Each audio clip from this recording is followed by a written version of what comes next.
സ്ഥിരവൈരികളായ രണ്ട് ടീം കുമരകവും കൈനകരിയും അവര് മത്സരിച്ചപ്പോൾ ചമ്പക്കുളത്തിന് 2ാം സ്ഥാനമേ ലഭിച്ചുള്ളൂ. 3ാം സ്ഥാനത്തെത്തിയത് Punnamada boat club കഴിഞ്ഞ ദേവസ് വള്ളമാണ്. അത് പറഞ്ഞുകൊണ്ടിരിക്കുമ്പോൾ ഇതാ 5ാമത്തെ ഹീറ്റ്സ് ആരംഭിച്ചിരിക്കുകയാണ്. 5ാമത്തെ ഹീറ്റ്സിന്റെ വിവരണം വിജയനാഥ് നൽകും.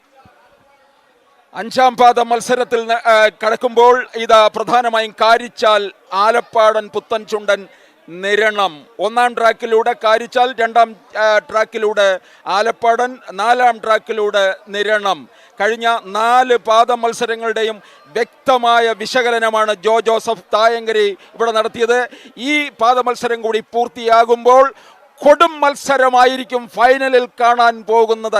നടുഭാഗവും അതുപോലെ തന്നെ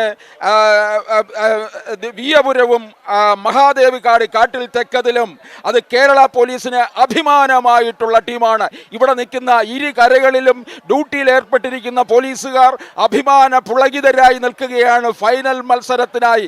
ഞങ്ങളുടെയൊക്കെ പലവട്ടം കപ്പിലേക്ക് അടുത്തത് ഞങ്ങൾ ഇക്കുറി നേടും എന്നുള്ള പ്രതീക്ഷയോടുകൂടി കാത്തിരിക്കുകയാണ് കേരള പോലീസ്. ഇതാ 5ാം പാദ മത്സരത്തിലേക്ക് കടക്കുകയാണ്. കാരിച്ചാൽ, ആലപ്പാടൻ, പുത്തൻ ചുണ്ടൻ, നിരണം ഈ മൂന്ന് ട്രാക്കിലൂടെയാണ് കടന്നു വരുന്നത്. വെള്ളവും ആകാശവും മാത്രമാണ് ചുണ്ടൻ വള്ളത്തിൻ്റെ അതിരുകൾ. ആകാശത്തേക്ക് നോക്കി നിൽക്കുന്ന 2 അഗ്രങ്ങൾക്ക് നടുവിൽ കുതിക്കാൻ ഒരുമ്പെട്ടു വെള്ളത്തിൽ വെമ്പൽ പൂണ്ട് കിടക്കുന്ന ഒരു ഉടലാണ് ചുണ്ടൻ വെള്ളം. ഇതാ അങ്ങനെ പത്തി വിടർത്തി ആടിക്കൊണ്ടാണ് ജലത്തിലൂടെ, ഓളപ്പരപ്പിലൂടെ അവർ പാറി വരുന്നത്. ഇത്രയധികം വേഗതയുള്ള, അതായത് അമരം മുതൽ അണിയം വരെയുള്ള ഓരോരുത്തർക്കും കൃത്യമായ ജോലിയുണ്ട്. അതിൻ്റെ അധ്വാനമാണ് ഇതാ ഈ ജലത്തിൽ കാണുന്ന ഈ ജലപ്പോര് എന്നുള്ളതാണ്. വളരെ വളരെ വ്യക്തമായിട്ടുള്ള തന്നെ മത്സരമാണ് നമുക്കിവിടെ കാണാൻ കഴിയുന്നത്. കാരിച്ചാലും ആലപ്പാടനും നിരണവുമാണ് ഏറ്റുമുട്ടുന്നത്.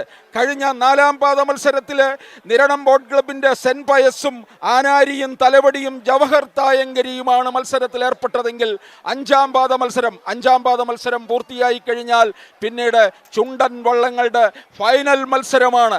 ആ ഫൈനൽ മത്സരത്തിലായിരിക്കും തീ പാറാൻ പോകുന്നത്. ഇവിടെ ഇപ്പോൾ ഈ ഒന്നാം ട്രാക്കിലൂടെ വരുന്ന കാരിച്ചാൽ ഇതാ കയറി വരികയാണ്.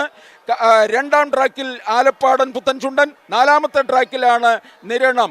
1ാം ട്രാക്കിലൂടെ വരുന്ന കാരിച്ചാലും നിരണവും തമ്മിലാണിപ്പോൾ ഇവിടെ പോര് മുറുകിക്കൊണ്ടിരിക്കുന്നത്. കാരിച്ചാൽ ഇതാ കടന്ന് വരികയാണ്. കാരിച്ചാലിനോടൊപ്പം തന്നെ കാരിച്ചാലിനെ കടത്തിവെട്ടാൻ നിരണവും കയറി വരികയാണ്. നിരണവും കാരിച്ചാലും തമ്മിലുള്ള പൊരിഞ്ഞ മത്സരമാണ് കാണുന്നത്. NCDCയുടെ പവർഫുൾ എഞ്ചിനായിട്ടുള്ള നിരണം ഇതാ കാരിച്ചാലിനോടൊപ്പം കയറി വരികയാണ്. കാരിച്ചാലും നിരണവും തമ്മിലുള്ള ജലപ്പോരാണ് കാണുന്നത്. കാരിച്ചാൽ, നിരണം, അതിനോടൊപ്പം തന്നെ മത്സരിക്കുന്നത് ആലപ്പാടൻ, പുത്തൻ ചുണ്ടനുമാണ്. മിഥുൻ ബിനു എച്ചും ക്യാപ്റ്റന്മാരായിട്ടുള്ള കാരിച്ചാലും അതുപോലെ തന്നെ KG എബ്രഹാം കാട്ടുനില ക്യാപ്റ്റനായിട്ടുള്ള നിരണവും തമ്മിലുള്ള മത്സരമാണ്. ഇതാ നിരണം 4ാം ട്രാക്കിലൂടെ കടന്നു വരുന്ന നിരണം ഇതാ കടന്നു കയറി വരികയാണ്. നിരണം ഇതാ ഫിനിഷിംഗ് പോയിന്റിലേക്ക് അടുക്കുകയാണ്. നല്ല മത്സരമാണ്. 3 കാരിച്ചാലും ഒപ്പം തന്നെയുണ്ട്. കാരിച്ചാലും ഇതാ വളരെ പിന്നിൽ നിൽക്കുകയാണ് ആലപ്പാടൻ, പുത്തൻ ചുണ്ടൻ. കാരിച്ചാലാണോ നിരണം ഇതാ കയറുകയാണ്. നിരണം കയറിയിരിക്കുകയാണ്. വ്യക്തമായിട്ട് തന്നെ ഒരു ലീഡ് ഉണ്ടാക്കിയിരിക്കുകയാണ് നിരണം. കാരിച്ചാൽ ഒപ്പത്തിനൊപ്പം നിന്ന് വന്നതാണ്. കാരിച്ചാലിനെയാണ് നിരണം കടത്തിവെട്ടി കടന്നു വന്നിരിക്കുന്നത്. പവർഫുൾ എഞ്ചിൻ എന്ന് പറയുന്നത് ഇവരാണ്. ഇത്രയും മനുഷ്യ ശരീരം ഉടൽ പൂണ്ട് കിടക്കുന്ന ഒന്നായി മാറുകയാണ് ചുണ്ടൻ വള്ളം എന്നുള്ളതിൻ്റെ തെളിവാണ് ഈ ഇത്തരത്തിലുള്ള ഈ മത്സരത്തിലൂടെ നമ്മൾ കാണുന്നത്. നിരണവും കാരിച്ചാലും ഒപ്പത്തിനൊപ്പം കയറി വന്നിരിക്കുകയാണ്. നിരണം ഇതാ വ്യക്തമായ ഒരു ലീഡിലേക്ക് എത്തിയിരിക്കുകയാണ്.